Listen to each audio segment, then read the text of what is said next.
संसार दुःख मूळ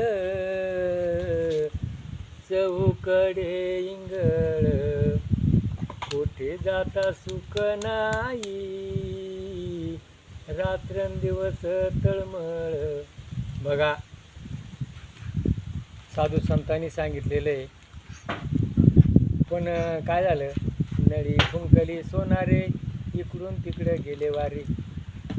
सोनारा आणि नळी फुकतो, इकडं तिकडं वारं जातं. तसं साधू संत सांगतात, बाबा सांगतात, आपण ऐकतो आणि ते निघून जातं.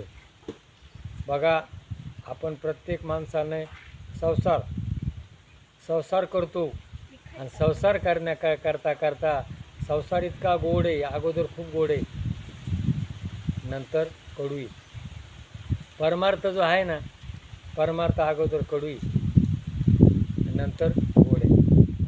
बघा प्रपंचामध्ये आजपर्यंत जेवढे होऊन गेले प्रत्येक, आणि ते सुरुवातीला काही नसतं, ते कष्ट करतात आणि मग वैभव उभं करतात.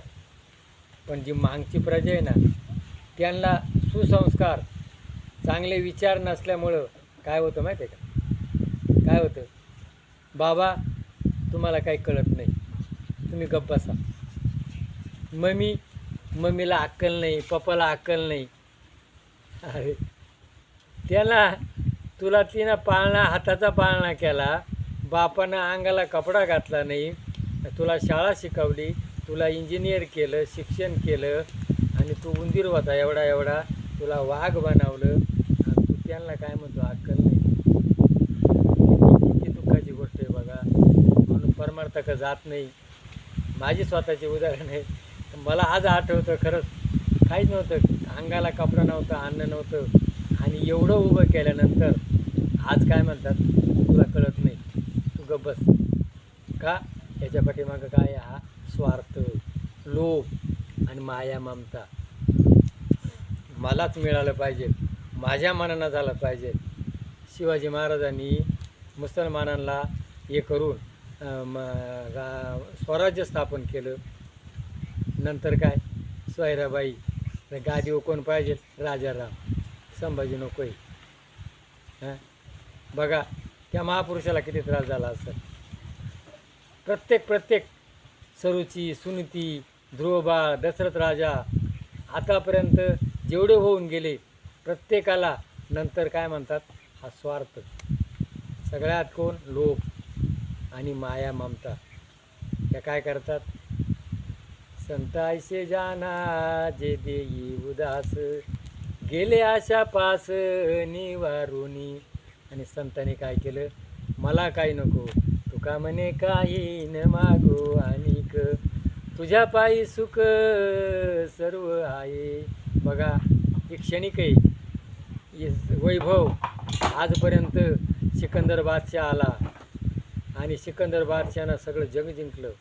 जग जिंकल्यानंतर त्याच्यापाशी एवढा पैसा होता, आणि नंतर त्याने काय सांगितलं, मी जर मेलो ना तर मला काय करा, माझ्या हाताच्या मुठी आवळा, मला सोन्याच्या पलंगावर ठेवा, एक बाजूला सोन्याचा ढीग, एक बाजूला पैशाचा ढीग, आणि माझी मिरवणूक मुठी बांध पे आया जग में हात पसारे जाएगा, राधे श्याम बोलो जय सीताराम बोलो.